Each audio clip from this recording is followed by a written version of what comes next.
Olá, sejam todos bem-vindos a mais um podcast da Liande, a Liga de Anestesiologia e Dor.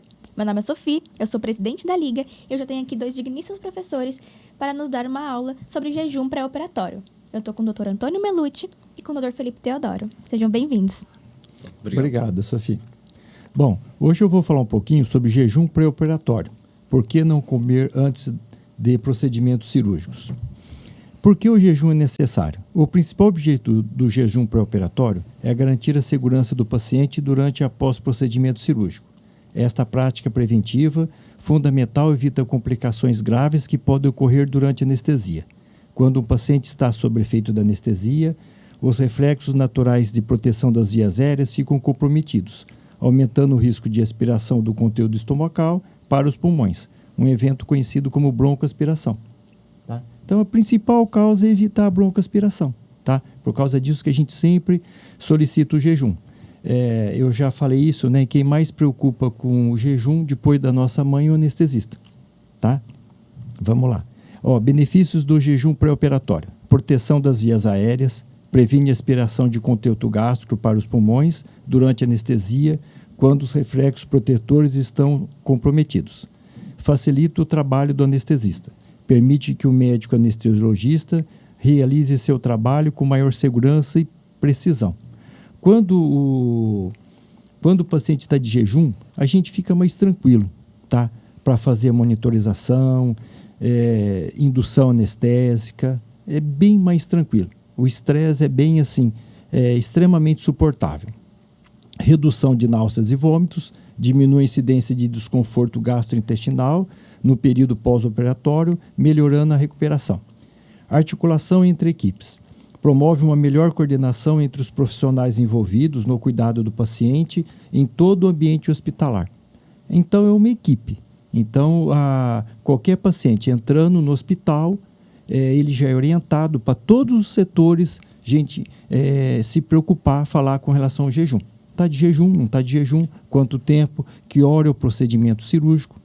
Então, todos do hospital têm de estar envolvidos nessa tarefa. Orientação para líquidos claros. Recomendação atual. Adultos e crianças acima de 3 anos podem e devem ser incentivados a beber líquidos claros até 2 horas antes de cirurgias eletivas, incluindo cesarianas. Líquidos claros permitidos: água, suco sem polpa, chá ou café sem leite. Essa abordagem reduz o desconforto do jejum prolongado e mantém a hidratação adequada, sem aumentar os riscos relacionados à anestesia.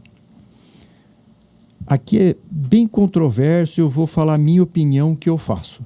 Eu solicito jejum de 6 horas e eu não incentivo a ter esse tipo de líquidos claros permitidos. Com relação a isso, eu evito nas minhas orientações pré-anestésicas. Você, Felipe? Tem que ver se o paciente tem algum fator de risco para broncoaspiração, né? Se eu pegar um paciente rígido, sem nenhuma comorbidade, eu acho que dá para liberar os líquidos claros 2 horas antes, sim. Mas aí se pega um paciente diabético de longa data, ou um obeso mórbido, né? Que você sabe que tem algum fator de risco para gastroparesia, aí dá para ser um pouco mais rigoroso, né, nesse jejum. Certo. Com relação à criança, você também obedece essa norma de 2 horas? A mesma orientação, né? Então, tá jóia. Cuidados com o leite e produtos lácteos. Importante, o leite em grandes quantidades não é considerado um líquido claro para fins de jejum pré-operatório. Isso ocorre porque o leite coalha no estômago após a ingestão, comportando-se como um alimento sólido do ponto de vista do esvaziamento gástrico. Esse processo aumenta o risco de expiração durante a anestesia. Produtos lácteos, inclusive iogurte e queijos, seguem a mesma recomendação dos alimentos sólidos quanto ao tempo de jejum necessário.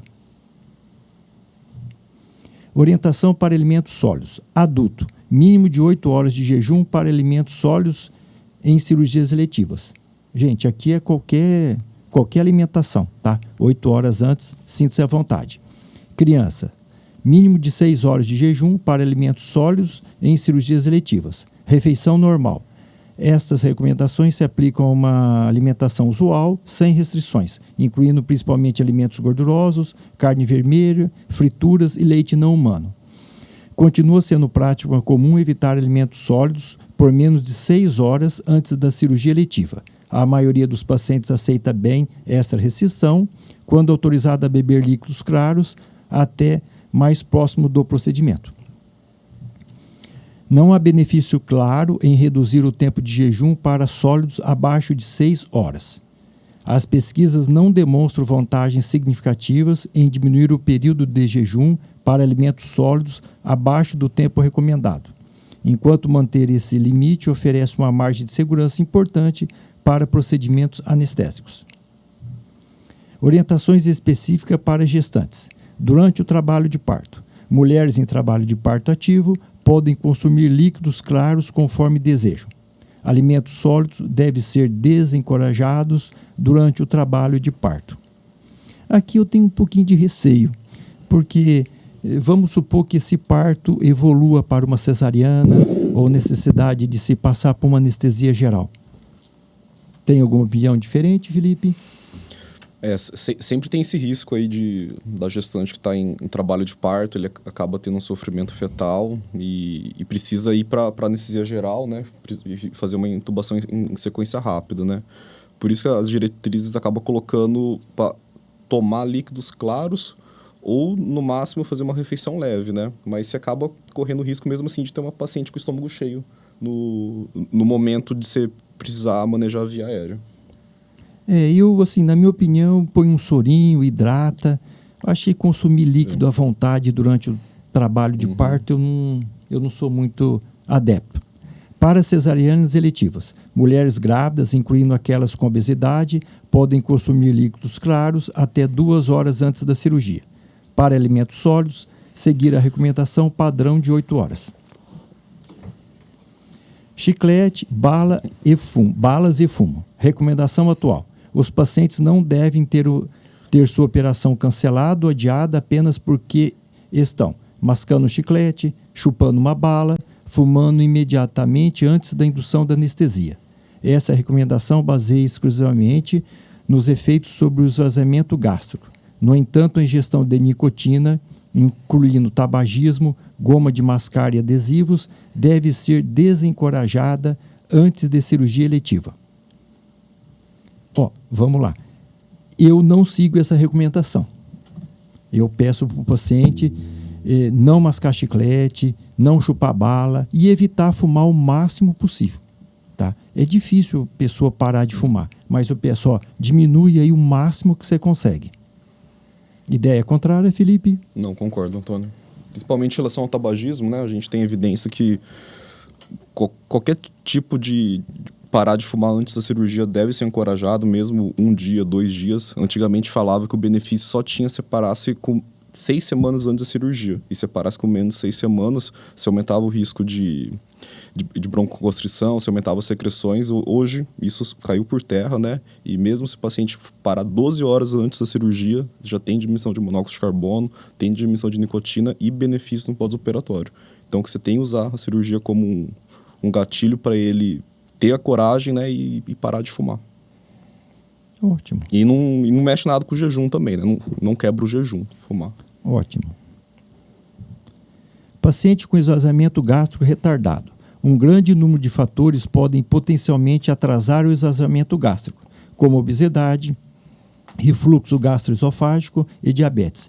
No entanto, as evidências atuais sugerem que a limitação do esvaziamento gástrico, nesses casos, é no máximo leve. Pacientes com obesidade, refluxo gastroesofágico, diabetes e mulheres grávidas que não estão em trabalho de parto podem seguir com segurança todas as recomendações do jejum para adultos saudáveis. Essa abordagem garante a segurança do procedimento sem impor restrições desnecessárias a esses grupos. Carboidratos pré-operatórios. Recomendação: é seguro para pacientes, incluindo diabéticos, beber bebidas ricas em carboidratos até 2 horas antes de cirurgia eletiva. As evidências de segurança são derivadas de estudos com produtos desenvolvidos especificamente para uso pré-operatório, predominantemente maltodextrinas. Nem todos os carboidratos são necessariamente seguros. Consulte a equipe médica sobre quais produtos são recomendados. Aqui eu tenho parênteses, isso é para ser consumido no hospital. Essa medicação, esse carboidrato é para ser dado pela equipe de enfermagem, prescrito de uma maneira correta. Você vê como uma medicação mesmo, né? Prescrito pelo médico e fornecido pela enfermagem. Exatamente. Novas fórmulas para bebidas pré-operatórias. Avanços na pesquisa têm permitido o desenvolvimento de bebidas especialmente formuladas para consumo pré-operatório, visando melhorar o bem-estar do paciente e otimizar a recuperação. Bebidas com glutamina.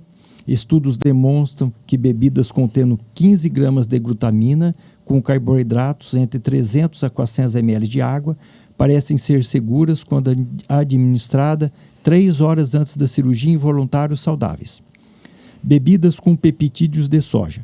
Fórmulas contendo peptídeos de soja, administrada a pacientes programados para ressecção intestinal eletiva, têm demonstrado ser seguras e podem oferecer benefícios adicionais. Mais uma vez, fornecida no hospital, com a equipe médica, nutricionista, toda a equipe envolvida nisso aí. Olha lá, gente, resumo das recomendações. Adulto, líquidos claros, água, chá, sem leite, suco de polpa, 2 horas. Criança, 2 horas. Gestante, 2 horas. Benefícios, bebidas ricas em carboidratos, 2 horas, 2 horas, 2 horas. Leite materno, criança, 4 horas. Leite não materno, adulto, 6 horas. Criança, 6 horas. Gestante, 6 horas. Refeição leve. Segue a mesma sequência, 6 horas, 6 horas, 6 horas. E alimentação sólido, refeição completa, 8 horas, 6 horas para criança e 8 horas para gestante. Esse quadro resume as recomendações atuais, mas sempre siga as orientações específicas fornecidas pela equipe médica. Benefícios da abordagem moderna de jejum. Melhor hidratação, reduz desconforto e possíveis complicações relacionadas à desidratação. Recuperação mais rápida, pacientes bem hidratados tendem a se recuperar melhor e mais rapidamente. Menos desconforto, diminui sensação de fome, sede, ansiedade antes da cirurgia. Menor resistência à insulina, contribui para melhor controle metabólico no pós-operatório. As evidências científicas favorecem períodos de jejum mais curtos para líquidos claros, melhorando o conforto do paciente sem comprometer a segurança. Lembre-se, sua segurança é a nossa prioridade. Siga as orientações, comunique qualquer ingestão, tire todas as dúvidas. Perfeito. O Antônio deixou bem claro que o grande benefício do jejum é diminuir o risco de broncoaspirar. Só que existem algumas situações em que a gente não consegue ter certeza do tempo de jejum necessário que o paciente fez. Seja porque é um paciente que não comunica direito, tem alguma barreira de comunicação, o paciente chegou ali desacordado, com diminuição de nível de consciência, ou mesmo ele fez o tempo de jejum, mas as situações que nem o doutor Antônio disse, ele está com receio que tem um resíduo alimentar dentro do estômago dele e que mesmo com o jejum ele broncoaspire. Hoje, a gente consegue tirar essa dúvida se tem alimento ou não dentro do estômago dele, de maneira fácil, rápida, à beira-leito, que é usando a ultrassonografia do antogástrico. Para fazer essa ultrassonografia, tem que ter um material adequado, né? Para crianças e adultos menor que 30 quilos, você usa um probe linear, que é esse probe reto, de alta frequência, e para adultos acima de 30 quilos, você utiliza o probe convexo, que é um probe de baixa frequência. Como que a gente realiza essa ultrassonografia? Sempre a gente faz inicialmente com o paciente em decúbito dorsal, ali está usando um probe convexo, você coloca abaixo do apêndice tifoide, com o marcador, aquela partinha preta, virada para a cabeça dele. Nessa posição, se você vê que tem conteúdo dentro do estômago, não precisa continuar o exame. Esse paciente já tem um risco de broncoaspiração e você pode seguir com a tua conduta específica.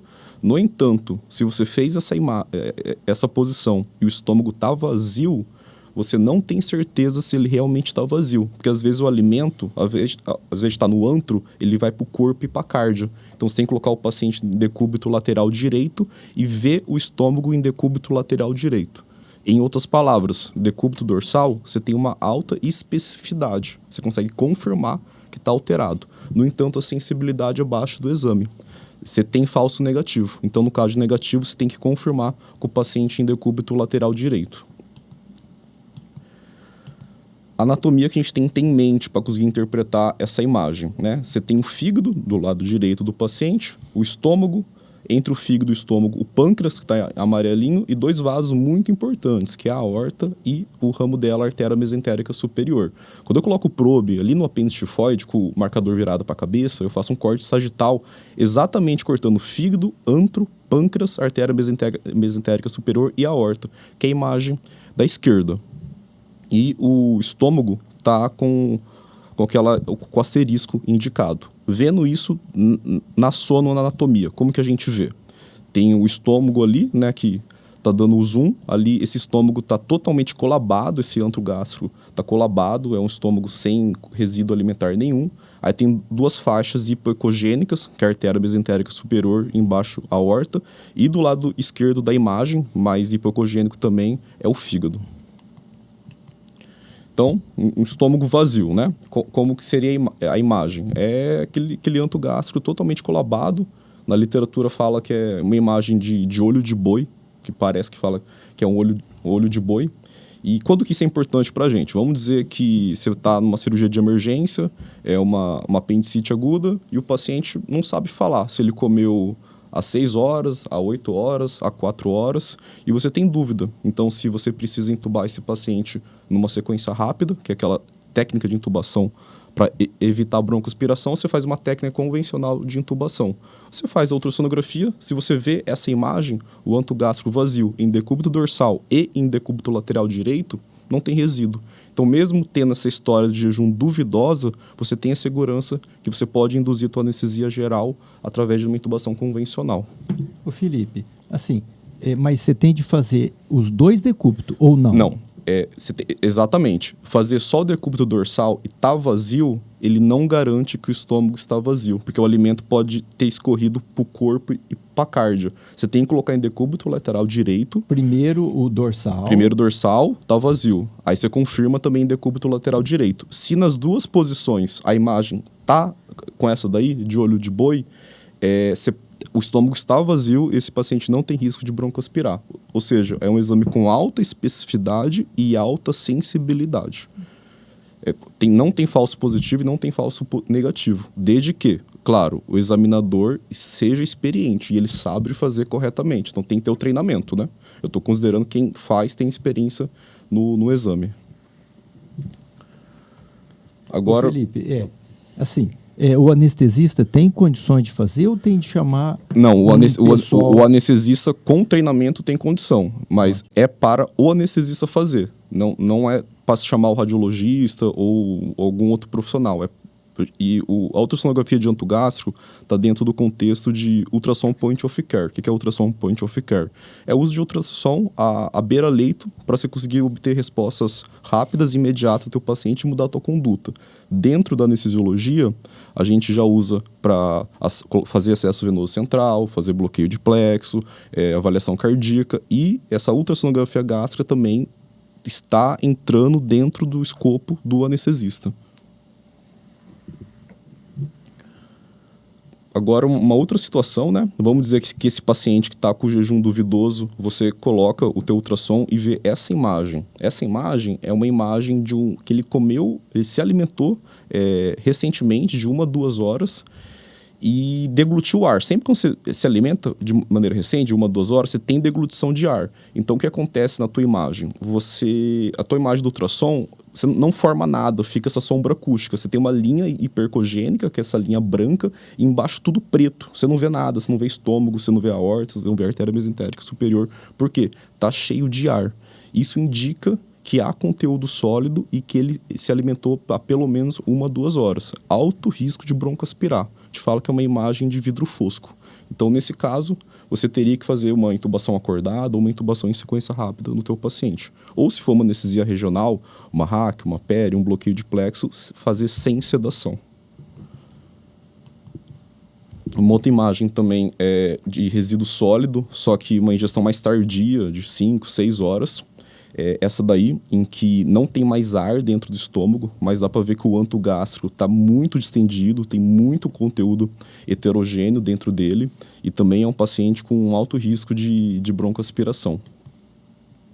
E uma outra situação é que ele bebeu líquido recentemente, você vê também um anto gástrico muito distendido, com um conteúdo hipoecogênico também, um alto risco de broncoaspirar nessa situação. É isso.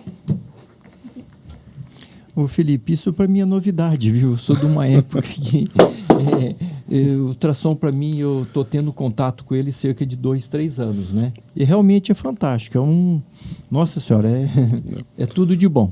O anestesista para todo mundo. O uso do ultrassom começou a aumentar muito na anestesia nos últimos 5, 6 anos, né? E cada vez mais está estimulando o treinamento dos anestesistas, porque daí a gente consegue conferir mais segurança no cuidado que a gente dá no paciente, né? Principalmente no ultrassom gástrico. Antes você falava assim, será que tem risco de broncoaspirar? Será que tem conteúdo ou não? Aí às vezes você fazia um jejum excessivo para ele, vou fazer 12 horas de jejum, porque esse paciente tem um risco maior de broncoaspiração, e pecava pelo excesso. Hoje não, você consegue ser um pouco menos rigoroso e se depois você checa se tem um conteúdo dentro do alimento ou não. Ou seja, você sempre está usando a tecnologia para dar mais segurança no teu cuidado do paciente. Felipe, mas essa indicação, tá? O ultrassom é indicado só para dúvida. Isso, em caso de dúvidas. E uma coisa muito importante, o paciente não pode ter alteração anatômica no estômago. Vamos dar um exemplo. O paciente é um paciente bariátrico, ele fez um bypass gástrico. Não dá mais para fazer isso. Eu estou considerando um paciente sem alterações anatômicas no estômago, em que eu tenho dúvida do jejum, se ele está com o tempo adequado ou não, ou ele realmente fez o tempo de jejum adequado, mas ele tem algum fator de risco para broncoaspirar. Por exemplo, ele usa algum análogo de GLP-1, que nem o semaglutida, que é o Ozempic, que ele não suspendeu com o tempo adequado de cirurgia, e eu não sei, então, se ele tem conteúdo alimentar dentro do estômago dele, apesar de ter feito o jejum. Aí eu checo através da imagem. Ótimo. Principalmente essas medicações que estão na moda, isso, né? Cada vez mais está usando, né? O tirzepatida, bombando aí o semaglutida, né? É muito frequente cirurgias eletivas que o paciente está utilizando. E o problema é que a suspensão que a gente precisa dessas medicações é muito longa, né? A semaglutida, que é o Ozempic, a gente precisa suspender 3 meias-vidas dela. A meia-vida dela é 7 dias. Ou seja, tem que suspender 21 dias. E o paciente não sabe disso. Então, tem muita cirurgia que acaba cancelando pela essa falta de orientação adequada para o paciente. Que tipo de complicação pode causar se o paciente não suspender? Essas medicações causam gastroparesia. Então, acontece, o paciente faz o jejum adequado, só que tem resíduo alimentar dentro do estômago. Aí você vai anestesiar, ele tem risco de broncoaspirar. Tem que realmente suspender mesmo? Pode diminuir a dose? Não, é suspensão. Suspensão. O Ozempic, as recomendações estão mudando muito de cada país. A recomendação que está no Brasil, mas também está mudando, é que o semaglutida é de suspensão de 21 dias, o tirzepatida 15 dias e o liraglutida 2 dias. Só que isso está mudando, tem muito estudo saindo atualmente para ver qual que é o tempo. Em pacientes idosos, que têm mais risco de desidratação e tudo mais, teria alguma medida especial para eles? Bom, não, segue essas mesmas recomendações, tá? O que eu recomendaria é uma hidratação venosa.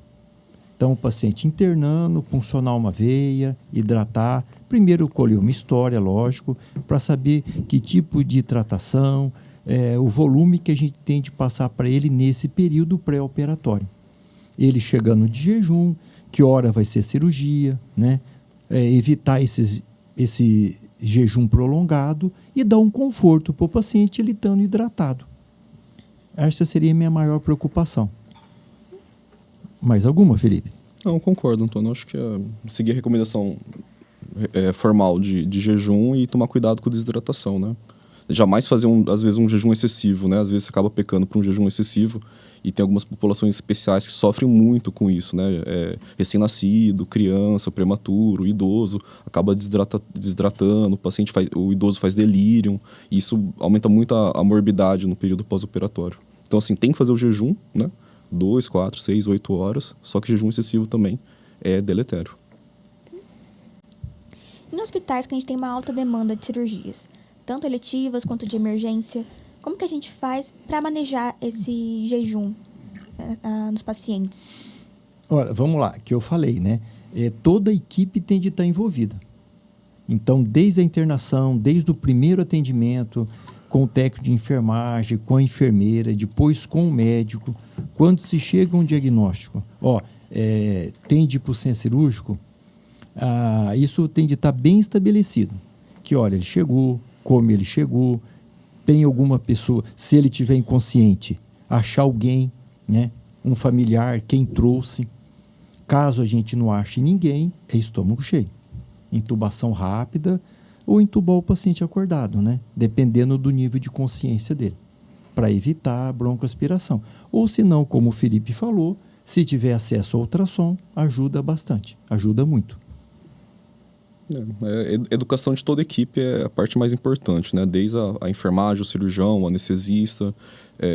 A parte da avaliação pré-operatória é muito importante nisso, né? Para você explicar para o paciente realmente a importância do jejum, explicar o que realmente ele pode comer, o que ele não pode comer, o risco que tem, né, do paciente não ficar em jejum. Se você faz essa educação dele no período pré-operatório, você diminui a ansiedade dele, ele sabe o que está acontecendo e ele acaba respeitando, né, esses protocolos. Eu esqueci de falar. As medicações que o paciente toma de manhã cedo, a gente pede para ele tomar com um pouquinho de água. Aquele mínimo de água suficiente para ele engolir o comprimido. Essas medicações não precisam ser suspensas também, dependendo da medicação? Normalmente não. Antihipertensivo não, né? Então a gente pede, toma de manhã cedinho, naquele seu horário habitual, com um pouquinho de água. Que ela é suficiente para engolir. Meia xícara, um fundinho. Uma pergunta para os senhores, né? Vocês já presenciaram alguma situação em que o jejum mal aderido ou inadequado causou alguma complicação nessa cirurgia? Eu já diversos casos, né? O paciente não obedece o jejum, ou ele não é orientado de uma maneira adequada, né? Ocorre aspiração, sim, né? Mas tem de tocar o barco, tem de ter acesso à via aérea e tratar disso, né? Tratar dessa provável aspiração. Eu acho que todo anestesista já presenciou isso, na verdade, né? Acaba, infelizmente, sendo comum, né? Mesmo em cirurgias eletivas, que o paciente foi bem orientado, passou pela consulta pré-anestésica, você explicou, o cirurgião explicou, só que ele acaba não aderindo à tua orientação, e aí você pergunta antes, sempre de anestesiar, se está de jejum, ele fala que está, e você acaba fazendo a tua sedação, acaba fazendo a anestesia, e ele acaba vomitando, acaba broncoaspirando. Já vi situações do paciente acabar vomitando comigo, mas de broncoaspiração maciça, aquela coisa grave, que vai para UTI, dá aquela pneumonia bacteriana, graças a Deus nunca aconteceu. Mas de pacientes que acabou mentindo, comigo já aconteceu. Como que a gente faz para manejar essa situação? Orientação. Orientação. E se caso acontecer essa broncoaspiração, você tem de tratar. Muitas vezes, dependendo do procedimento cirúrgico, se for eletivo, até suspender. Tá? Suspender para tratar essa real broncoaspiração, antibiótico. Fisioterapia respiratória. Fisioterapia respiratória, né? Agora, se for uma cirurgia de urgência, emergência, ela tem de fazer, e aí vai para os cuidados no intraoperatório, a maneira de ventilar, e como no pós-operatório também. Isso é comum, isso acontece. Infelizmente, acontece. E tem de correr atrás, né? Tem de orientar, correr atrás. Extremamente importante, volto a falar, é todo um globo, né? É toda a família. O hospital é uma família, todo mundo tem a sua parcela de responsabilidade. E a gente orienta também os pepídeos, a soja, os carboidratos, tem de ser dado naquele horário certo, antes do período cirúrgico. Não é meia hora antes, e nem 10 horas antes também, né? tem de ser que nem um reloginho. Bom, por mim, foi uma aula excelente. Ótimo. Garanto que vai ajudar muita gente. E acho que é por isso, hoje é só. Então, ótimo, Sofia. Obrigado, Obrigado Felipe, pelo convite. obrigado aí Obrigada pela pelo presença convite. de vocês. Muito obrigada a quem está assistindo. E até a próxima. Obrigado, gente. Obrigado. Até logo.